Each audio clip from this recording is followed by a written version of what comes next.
Just finished watching the Walter Scott murder video for probably about the third time, and it literally sickens me to my stomach.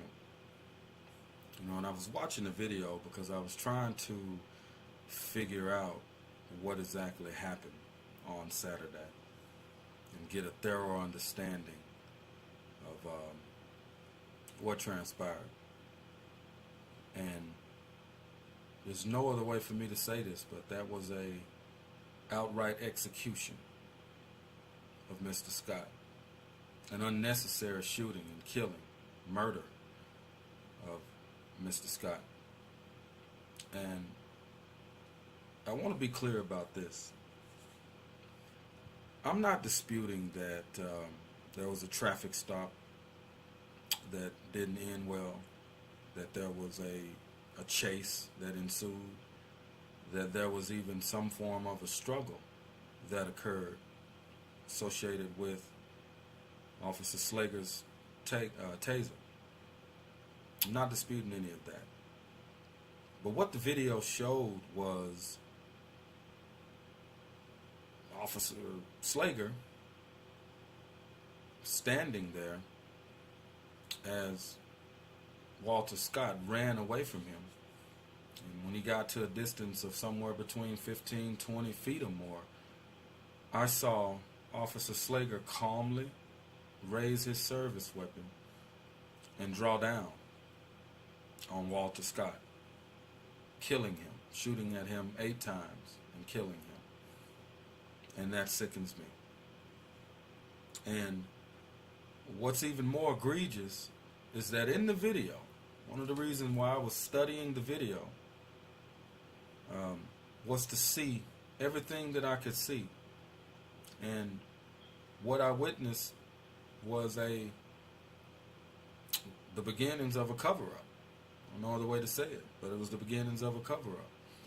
When I saw him shoot Walter Scott dead and then run back to the spot on the ground where the taser had fallen, pick the taser up, and then come back over to Walter Scott's dead or dying body and present it to try to plant evidence in an attempt to bolster his narrative or bolster what has turned out to be his lie.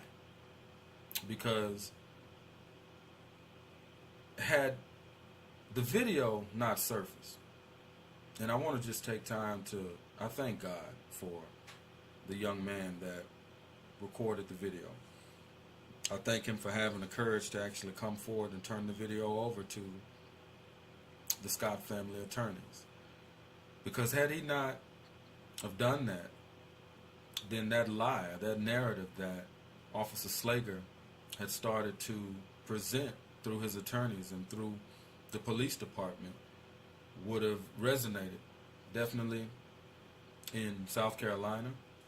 It was going to be picked up by several, if not all, of the media outlets around the country and then broadcast around the world. So I'm very thankful that we do have a video which actually showed what transpired. But it sickens me to my stomach that not only did Officer Slager execute Walter Scott in cold blood and broke several laws in the process of doing it, he tried to cover it up. And he tried to cover it up with a lie, and he tried to cover it up by planting evidence to make it look the way he lied about it going down. And that's just uncalled for. And I know that a lot of people will say, well, this is an isolated incident. But I don't believe that this was an isolated incident. I'm well aware of the fact that Officer Slager acted alone, and he will also have to face these charges alone. But what Officer Slager did represents a culture that exists within this country, one of distrust between the law enforcement community and the minority communities across this country, in particular the African American community. There is such a level of distrust that exists between us, and that was highlighted on that video. And that highlights a culture. And I understand that that paints every other law enforcement agent with a very bad brush. Similar to the way that those of us in the minority communities that like to lead a life of crime, their actions paint the rest of us with a similar brush. So this goes both ways for law enforcement and minority communities alike. And I'm not bashing law enforcement. This is not about me bashing law enforcement. I have several members of my family that are in law enforcement, and I love them dearly. And yet they're being painted with the brush that was in the hand of Officer Slager on Saturday. And you know, we have to do something about this. And you know, murder charges are great. I expect a conviction, and I imagine that Officer Slager will spend the rest of his life in jail, or possibly receive the death penalty, depending on whatever the state of South Carolina wants to do. And you know, I'm fine with that. But it can't end there.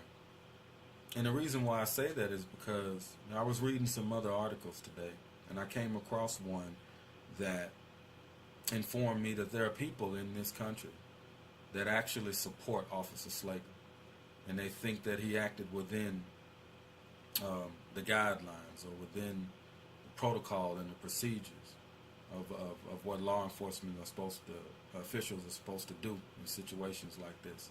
They support him, and they have pooled their time and their talent and their resources together, their money.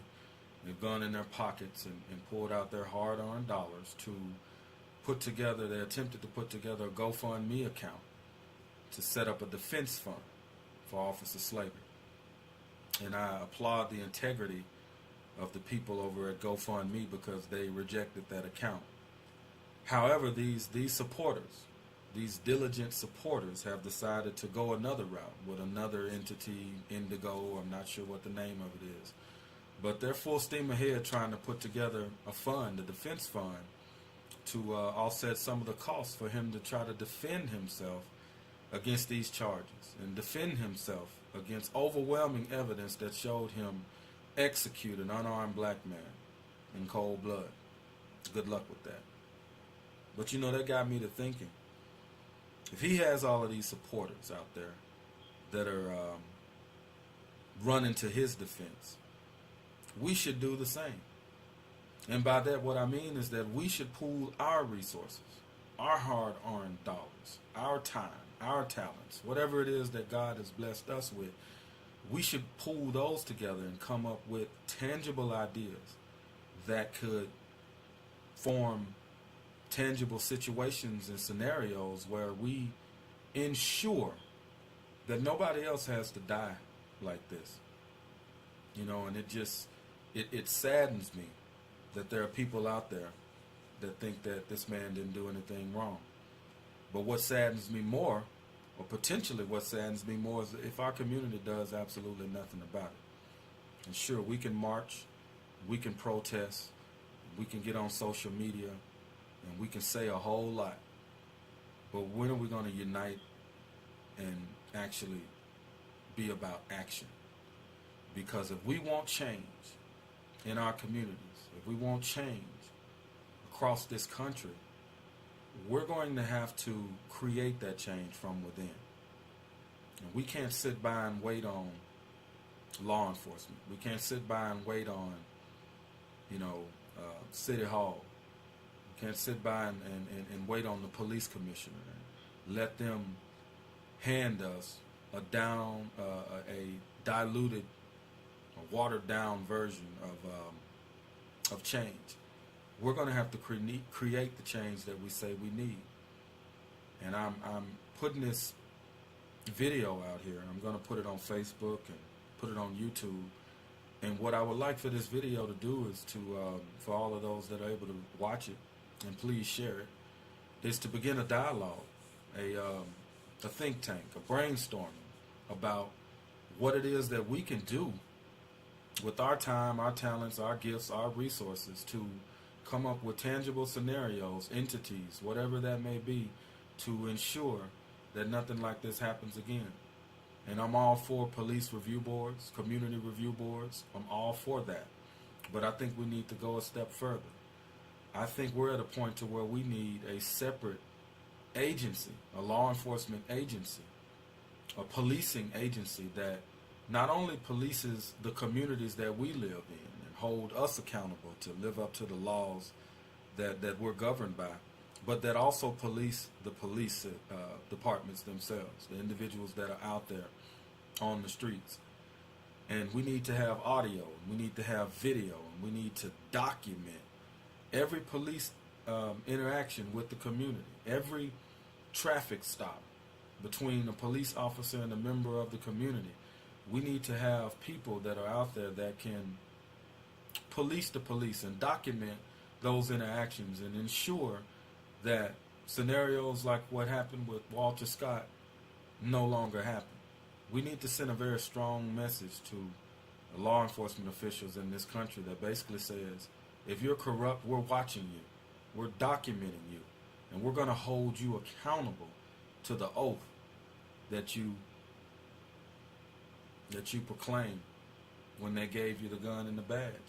And we're not going to allow you to shoot us and kill us and present a narrative that bolsters your case. And we have to do something. We can no longer just sit back and just let them tell us that they're going to fix it. If it's broke, and we all know that it's broke, that video is definitive proof that it's broke. The system is broke, and we can't wait on the powers that be to fix it. We're going to have to do whatever it is that we can do within our power, within our communities, to create the type of change that we need. And I'm all for law enforcement that upholds the letter of the law, that operates within the law. But what I can no longer stand for is senseless killings, the way this man died. And you know, what sickens me to my stomach is that Walter is a husband, father, a brother, a cousin, a son, and Officer Slager, he didn't give a damn about that. What I saw in the video was a man that shot an unarmed man as if he was wild game out on the range. And we, as a community, we have to stand up and do something about that. We have to come together and put our heads together and figure out what is it that we can do to ensure that the type of things that we're seeing going on in the news with respect to countless numbers of black men, unarmed black men, losing their life at the hands of overzealous, crooked, murderous cops no longer happens. And we have to start today. We can't wait a day, we can't wait a week, we can't wait a month.